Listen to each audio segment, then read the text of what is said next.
11 4ನೇ 5ನೇ ಇದ್ದಾಗ ಕೆಲವು ಕೋಚಿಂಗ್ ಸೆಂಟರ್ಸ್ ಇದ್ದು, ಕೆಲವು ಸ್ಕೂಲ್ಸ್ ಇದ್ದು. ವಸತಿ ಶಾಲೆಗಂತೂ ನೀವು ಬೆರಳಿಗೆ ನೋಡ್ಬೋದಾಗಿತ್ತು. ಅವ್ರ ಮನಸ್ಸು ಮಾಡಿದ್ರೆ 2012ರಾಗ ಸಿನಿಗಾ ಕಟ್ಟಿದ್ರು ಅಂದ್ರೆ ಆರಾಮ್ ಬರ್ತಿದ್ರು. ಇಲ್ಲಿ ಅವ್ರಿಗೇನು ಕಿರಿಕಿರಿನ ಇರ್ತಿದಿಲ್ಲ, ಆರಾಮ ಸ್ಟೂಡೆಂಟ್ಸ್ ಬರ್ತಿದ್ರು, ಆರಾಮ್ ಇರೋಕ್ಕೂ ನಡೀತಿತ್ತು ಅವ್ರಿಗೆ.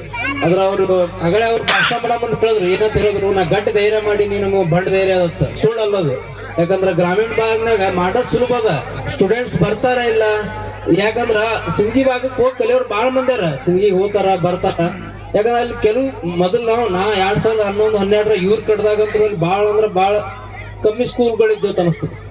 ಆದ್ರೆ ಇವರೆಲ್ಲ ಇವ್ರು ಧೈರ್ಯ ಮಾಡಿದಕ್ಕೆ ಇಷ್ಟೆಲ್ಲ ಬಾಲಕಿಯರು ಇಲ್ಲಿ ಕಲಿಯಾಕ್ ಬರಾಕತ್ತಾರ. ನಾ ಆಗಲೇ ನೋಡಿದೆ ಇಲ್ಲಿ ಸರ್ಟಿಫಿಕೇಟ್ ತಗೋ ಮುಂದೆ ಎಷ್ಟೋ LKG 9ನೇ ತನ ಎಲ್ಲ ಸರ್ಟಿಫಿಕೇಟ್ ತಗೋತಿರ್ತಾರ. ಆದ್ರೆ ಅವ್ರ ತಂದೆ ತಾಯಿಗಳ ಮುಖದ ಮೇಲೆ ಏನ್ ಖುಷಿ ಅದಲ್ಲ, ನೀ ಏನ್ ಕೊಟ್ರು ಬೇರೆ ಏನ್ ಕೊಟ್ರು ಅವ್ರಿಗೆ ಸಿಗಲ್ಲದು.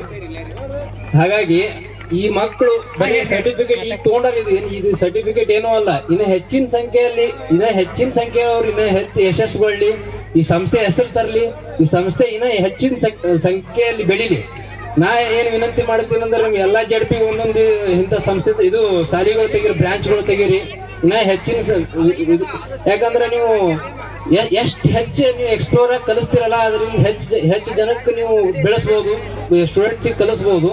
ಮತ್ ನೀವು ಬರೀ ಸ್ಕೂಲ್ ಕಟ್ಟಿನ ಮ್ಯಾಥ್ಸ್ ಸೈನ್ಸ್ ಎಲ್ಲರೂ ಕಟ್ಟಿಸ್ತಾರ, ಇದು ಕಲಿಸ್ತಾರ. ಈ ಮನೋರಂಜನಾ ಕಾರ್ಯಕ್ರಮ ಮಾಡೋದು ಅವ್ರಿಗೆ ಭಾಳ ಹೆಡೇಕ್, ಅದು ಭಾಳ ಅಂದ್ರೆ ತಲೆನೋವು ಇರ್ತದೆ ಅವ್ರಿಗೆ. ಯಾಕಂದ್ರೆ ನಾನು ಸ್ಟೂಡೆಂಟ್ ಒಬ್ಬ, ನಾನು ನೋಡಿದ ಪ್ರಕಾರ ಯಾರೋ ಟೀಚರ್ಸ್ ಮಾತು, ಶಿಕ್ಷಕರ ಮಾತು ಕೇಳಲ್ಲ. ಯಾರು ಅವ್ರು ಸುಮ್ ಕೂಡಂದ್ರೆ ಇನ್ನೂ ಹೆಚ್ಚು ದಾಂಧಿ ಮಾಡ್ತೀವಿ, ನಾ ಸುಮ್ಮಂತೂ ಕೊಡಲ್ಲ. ಅದಕ್ಕಾಗಿ ಎಲ್ಲ ಪಾಪ ಶಿಕ್ಷಕರಿಗೆ ಧನ್ಯವಾದಗಳು ಹೇಳ್ತೀನಿ. ಯಾಕಂದ್ರೆ ಎಲ್ಲ ಅವ್ರು ಸಹಿಸ್ಕೊಂಡ್ ಕಿಸರಿ ಇಷ್ಟು ಚಂದ ಕಾರ್ಯಕ್ರಮ ಮಾಡಿರಿ, ಎಲ್ಲ ಖರ್ಚು ಮಾಡಿರಿ. ಅದ್ರ ವಿನಂತಿ ಏನ್ ಮಾಡ್ಕೋತೀನಿ, ಜಲ್ದಿ ಕಾರ್ಯಕ್ರಮ ಚಾಲು ಮಾಡ್ರಿ. ಯಾಕಂದ್ರೆ ಪಾಲಕರು ಭಾಳ ವೇಟ್ ಮಾಡ್ಕೋತ ಕೂತಾರ ಅಂತ ಹೇಳಿ ನಾನು 2 ಮಾತು ಮುಗಿಸ್ತೇನೆ. Thank you sir.